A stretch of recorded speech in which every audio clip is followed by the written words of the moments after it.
Hello, Laura here with Cox Homestead, and today Mr. Cox Homestead is joining us. Can I call you that? Sure. Okay. This is Brad, and he dove into the project of meat chickens this year. And so we are going to compare our experience with meat chickens versus meat rabbits. Go over some of the cost and tell you our thoughts on which processing we liked better.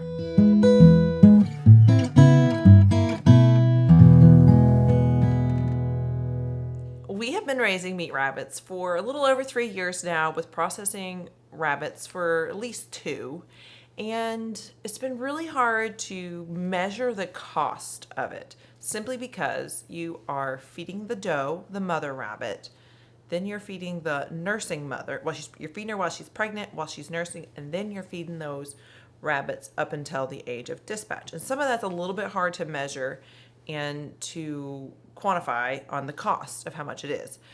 So it's different with chickens because you have the exact amount you paid for the chickens that came in, that you ordered through the mail. They show up at your place. You have the exact cost of what that is. And then you have the exact cost of your feed. It's a clear cut. There's more exact answers on the cost of raising chickens versus rabbits.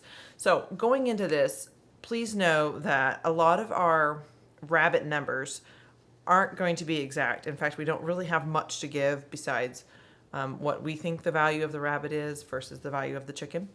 And we have a lot more numbers to give you on the chicken end, just simply because it's fresh. We just started it, and you can see all the details in plain sight. Starting off with the meat chickens, we had someone bless us with a chicken tractor. How do you say his name? John Siskovich. His tractor. And we had very minimal work we need to do to it. I think we bought a new tarp for it, which was maybe $25. And we bought a new waterer for it, which was around, would you say that? $66. $66 for, what's the name of the waterer we got? It's a Plasson broiler waterer. Okay, so it's round. Bell waterer. Bell waterer, there we go. So we had maybe $100 into the. And we also bought wheels for it. Okay. How much were the wheels? Probably $10 a piece, $13 a piece. Okay. Yeah. Okay. So we probably have $100 into revitalizing this chicken tractor. They let us use it because he said it's just rotting away in their field, so why not let someone have it and use it? So that's kind of where we're at there. We didn't have a ton of infrastructure cost up front. And then we placed an order for our chicks through Mount Healthy. Mount Healthy. And how much did the chickens cost? How many did we get and how much? We got 30. We ordered 35, got 36 Cornish crosses. And so those were $132.75 with also with a vitamin pack with it. Oh, okay. Yeah, and we use so little of that vitamin pack. We'll have that to use for a lot more clutches. Do you call them a clutch? What do you call them? A brood. A brood. We have the vitamins to use for several more broods to go. So $132 for 35, but they gave us 36 chicks. We ended up only processing 29. We lost 7 chicks, none of which were in the first 2 weeks, right? It No. wasn't until week. Yeah, we didn't lose any in the brooder. Probably week 3 or 4 on When our we first started. one. Yeah. What was the first one? Do you remember what happened? Was it the one where the guts came out of it? No, I think we had just a small, A runt. like a runt. A fader. In rabbit world, we call it a fader. I'm assuming it may be the same in chicken. And then Yeah. we had one where it looked like they pulled its intestines out, like they pecked its intestines out. And then the other ones were kind of just faders, weakers, Kind of like lame legs. lame legs. Okay, yeah. And then the last one we found dead. It was Right. just dead. We Might had have no been a heart warning attack or signs, something. nothing. One of them he ran over, and we Well, I think dispatched that one early. Oh, so no, technically we dispatched 30 if you count that one we did early. I think that one was. I don't think I actually ran over it. I think it just wasn't moving. Oh, So it was lame. right. Okay. So I forgot, we did technically get meat from 30. We didn't process the whole bird because we didn't have the plucker and stuff then. But we humanely dispatched it and saved the breast from it, I think. And the is what- legs. and the legs. So we got a little meat from it, and it was good. That was our first taste of chicken meat. I wanted to make sure this tastes good before we went to go try and sell any, which, again, I don't know if we're going to sell any, but I wanted to make sure it tastes good, and it did. So that was $132 for 36. We ended up with 30-ish. We were set to process like 8 weeks, day 4. We were going to process on a Saturday. They were hatched on a Wednesday, so there was like a few day window there, day 3, 8 week, day 3. And we noticed 8 week 1, we had lost one on both 8 week and 8 week 1. And I was finally like, we need to process ASAP, because you start to realize you're losing money as they drop and drop dead. So we processed on Friday. We moved it out, process up a day early, and we did it on 8 week day 2. Be day 2. Day 2. And we rented our processing equipment. We got a plucker and a big pot for scalding and some knives and some buckets, some just the equipment, kill cones, equipment our friends used. We rented that for $50. And feed. We didn't go over the feed cost. How much we got in feed here? Yeah, feed was $242.20 Okay. with Tucker Milling 18%, starter grower. Yeah, so we went a little bit lower percent, which we were kind of nervous. We wasn't sure how that would work. We had a few people tell us they'd done it, but I'm always leery until I try it myself. And so we did give them some grubs, and I think I have cooked some eggs or something a few times to kind of give them a little bit more protein there in the beginning. And they seemed to do fine. It's a soy-free and a non-GMO feed. We couldn't find any organic feed without soy. Having soy-free meant something to me. So we paid, what was it, like $17.30 a 50-pound bag. And we did buy it in bags from our co-op. We didn't do big barrels or anything like that. So we went with convenient, easy. This is the same feed we use for our rabbits and our laying hens, is the Tucker Millen Nature Crest non-GMO soy-free feed. So total cost of the feed was $242.20. Okay. Another cost that I didn't really think about factoring in the beginning was ice. So we processed the chickens and we put them in pink water first, and then after the pink water, then we put them in bags in ice, and we spent about $35 just in ice alone, because we didn't have a fridge big enough to put all these chickens in, and so we chilled them for 24 hours. Some people will freeze them right away. We chose not to do that, just so that they've already gone through the rigor mortis process and we can cook them as soon as they thaw versus waiting in the fridge several days. We learned that from buying some chickens from another guy, and we were cooking them right away, and they were a little bit tough, and we figured out that they needed to rest in the fridge for several days. 24 hours. 24 hours, but they need to be all the way thawed and then rest 24 hours. And so it just kind of, you have a chicken hanging out in your fridge for a long time before you can eat it. So we did this on the front end, hopefully making it where we can thaw them and cook them faster if need be. So if we had a fridge, that would cut down on the cost of that. So we've talked about in the future maybe getting a fridge to store the chickens in. All right, so we have ice, chicken food, the actual chicks, and what other cost did we add into the grand total? Yeah, that's that number for ice, chickens, and feed. Okay, ice, chickens, and feeds were at $409.95. So basically $410, right? And we processed, we're going to say 29. And so what was our cost per bird? It was about $15 a bird. $15 a bird. And that doesn't include, I wrote a list of things that this doesn't include. And that is knives, water, because we didn't add that in there, or water in general, to water your birds. The propane we used on the scalder, labor hours, of course, those are not counted in there. We had some wood chips dropped here for free, but if you didn't have a free wood chip drop, you need something to compost these parts in, or I guess bury them. All the chicken parts you don't use, we composted them. the waterer, the feeder, the tractor, and then buckets to hold the feed. We did have to buy some buckets for the chickens. We didn't factor into that, but that's something we'll use over and over again. So those were things that we'll use over again and that are hard to quantify and put a price on. So at the end of the day, we have about $15 per bird. Oh, bags. We didn't put the bags on there. I think we had, what, $65 in bags?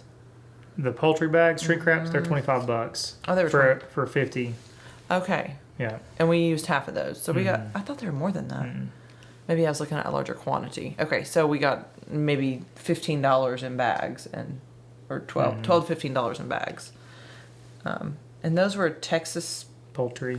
Poultry. It's an American-made company. We decided to go with on those. We'd never use those for any sort of bags for rabbits either, and I'm going to try those the next time we use rabbits, and you dip them in the water. So let's talk about time. How much time did we have in these chickens? The actual processing part was probably about 5 hours for the 30. With both of us. Both of us. So that's 10 hours, essentially. We did have a lunch. Yeah. So a little bit of time in there where we changed the water out in the scald pot and let it get back up to temperature. And then you had, probably an hour on either end setting up and cleaning, and then 2 hours the next day putting them in shrink bags. So probably, you said an hour on either end. So 7 hours. So 14 the first day, and then 4 more the second day if you're counting both of our hours. So about 18 hours. But this was our very first time doing it, learning all the equipment, doing all this hands-on for the very first time. And there was time he was teaching me what I was supposed to do and stuff like that. So there was that. I think we could cut a lot of that time down. I don't know how much, but so 18 man hours in just the processing. That doesn't include, near the end, we were moving the tractor maybe twice a day, and we were feeding twice a day. We started out measuring the feed, and then it was a lot to keep up with. And so we ended up then just going in and filling their tube up twice a day. So there's a chance we maybe overfed, and so we may be able to get our feed costs down a little bit too, right? Am I understanding that correct? Yeah. Next time I'll just measure it out with the charts you find online with what it's supposed to be for each day, like for each week. Yeah. Yeah. But when you're learning everything new at once, that was a lot for me to have to also know what to measure and do. So there was a little bit of grace there, so we might could get the feed costs down. But with the time moving on every day, Brad said it wasn't that big of a deal, but he would go out before work. How long? 10 minutes it take you to? I'd go and move them and feed them, and it'd take, 5 minutes tops. 5 minutes. You take the water with you, or you didn't? I didn't water them in the morning. I would water them in the afternoon. Okay. And it'd probably take me 10 minutes as well. Put the wheels on and everything. So we really liked the tractor. I think it was very good.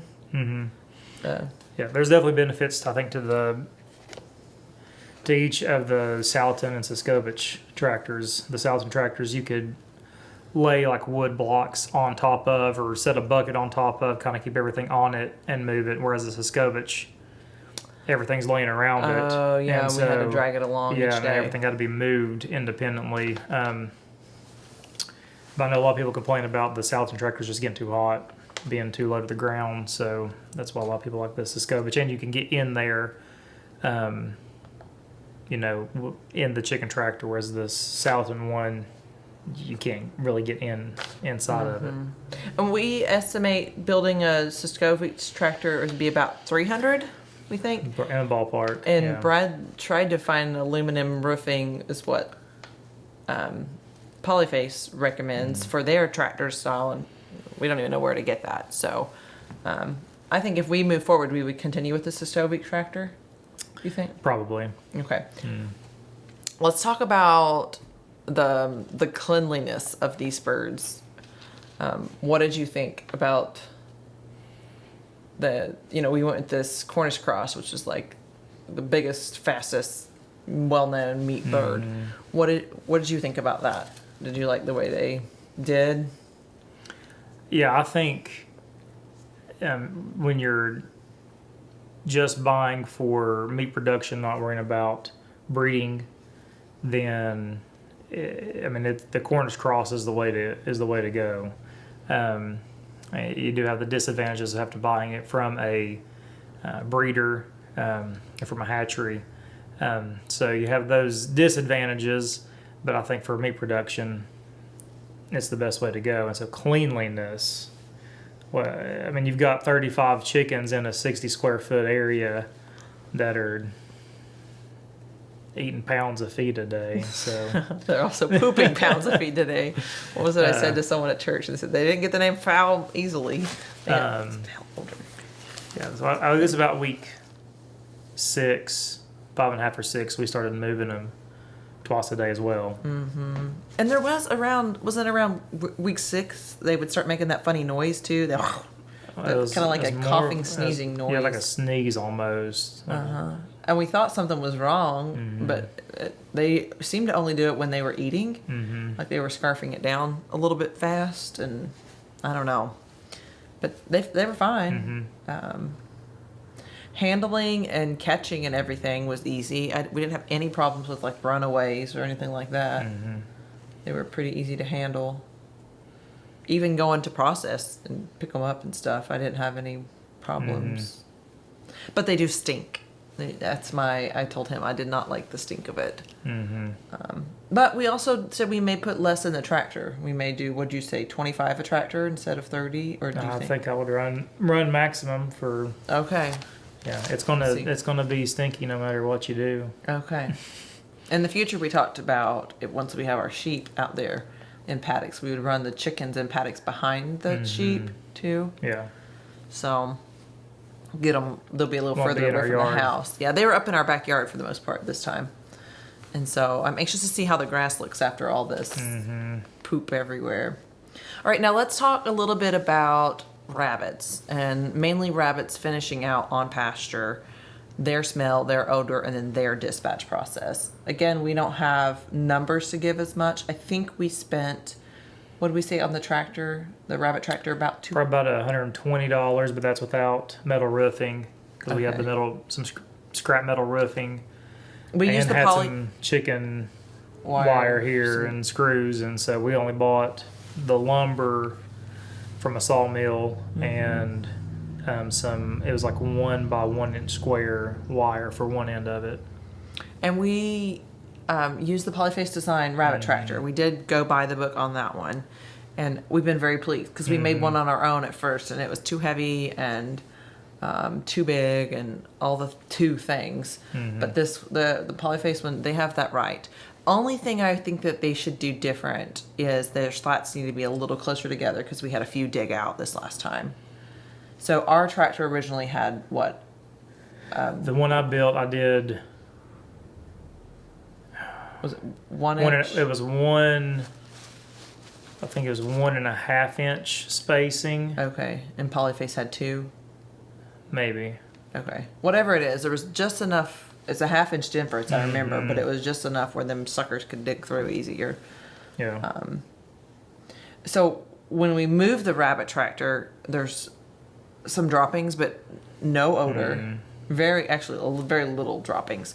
But our rabbits are on pasture from about week 6 to week 12. Processing. 12 to 14. 12 to 14, even sometimes up to 16, which can be a little bit longer than the chickens out on pasture.